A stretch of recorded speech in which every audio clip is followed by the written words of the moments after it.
attention avec notre futur, parce que si on ne lutte pas contre le dérèglement climatique, si on ne lutte pas contre l'épuisement des ressources, contre l'extinction des espèces vivantes, contre les maladies chroniques, notre avenir sera de toute façon très sombre. Et face à ce scénario du chaos, il y a un scénario très positif qui est justement la relocalisation de l'économie autour de la transition énergétique. Rénover le bâtiment pour l'isoler, ce n'est pas simplement des factures énergétiques qui baissent pour tous les ménages, c'est des ouvriers, c'est des artisans, c'est des architectes, c'est des ingénieurs du bâtiment, ce sont des PME des énergies renouvelables sur tous nos territoires. Aller vers une alimentation de qualité, c'est favoriser une agriculture durable, avec des paysans nombreux, et pas une agriculture industrielle qui empoisonne le sol et qui fournit une alimentation de piètre qualité, y compris dangereuse pour notre santé.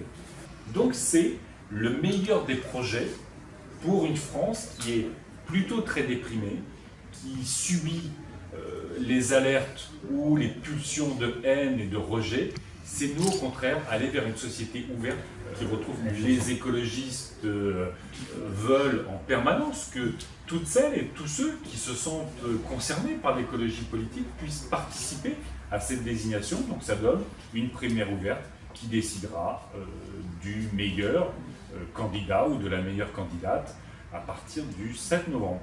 Alors justement, plusieurs candidats pour un projet qui est à peu près le même, enfin tout le monde a l'air d'accord sur ça. Quel est l'intérêt d'avoir ça, plusieurs candidats pour un seul et même projet? Parce que l'écologie politique a besoin de trouver le meilleur porte-drapeau. Quelle va être la personne qui va redonner de la crédibilité au projet écologiste quand on parle de création d'emplois, quand on parle de conversion industrielle, quand on parle de refondation de l'Europe, quand on parle de conditions animales ou de protection de la nature. Quelle est la personne qui, par son parcours, va être la plus crédible pour les Françaises et pour les Français? C'est ça le sujet de la primaire de l'écologie. Pourquoi est-ce que vous voulez marquer justement? Moi, c'est 25 ans d'engagement pour un monde plus juste, pour une écologie qui construit, 10-12 ans dans la solidarité internationale, en Afrique, au Bangladesh, directeur des campagnes de Greenpeace en France pendant 7 ans. J'ai négocié le Grenelle de l'environnement, qui a été un moment très fort pour la protection de l'environnement dans notre pays.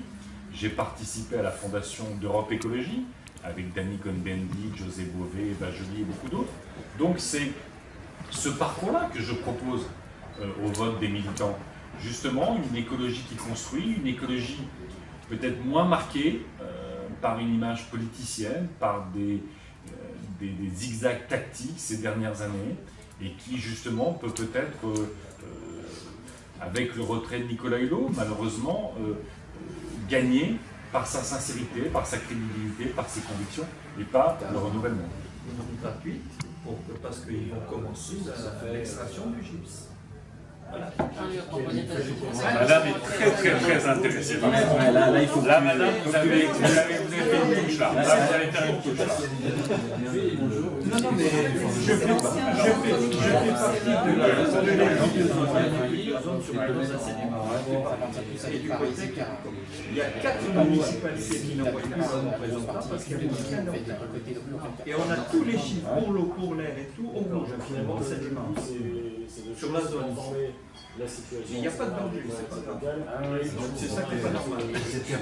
Voilà où on en est. Et 50% des gens meurent du cancer à côté. Oui, non, mais dans l'étude de zone, ça a été relevé, là, ça a relevé qu'il y a beaucoup de tumeurs. On a tous les chiffres rouges. L'eau, l'air et tout. Et c'est pour ça que la francilienne, ils l'ont mise chez nous à 80 km/h. Pour décimer. Voilà ce qu'ils font. Pour qu'on profite mieux des effets. Vous pouvez en Moi, je souhaite qu'il arrive. Non, mais les radiations, c'est important pour que le cancer puisse dire non à ADP. Aujourd'hui, personne a le courage de dire non à ADP quand vous êtes maire de Roissy, quand vous êtes président de la CARP, qui est une agglomération de plus de 340 000 personnes. Voilà, c'est ça, quand vous êtes maire de Gonesse, etc. Vous ne pouvez pas, sauf si vous voulez vous griller politiquement. En fait, voilà, s'opposer à ADP, à Aéroport de Paris aujourd'hui, c'est une sorte de suicide politique. Voilà, c'est ce que je voulais dire, mais en français, d'une traduction qui est... Je ne le prendrai pas comme slogan de campagne. Non,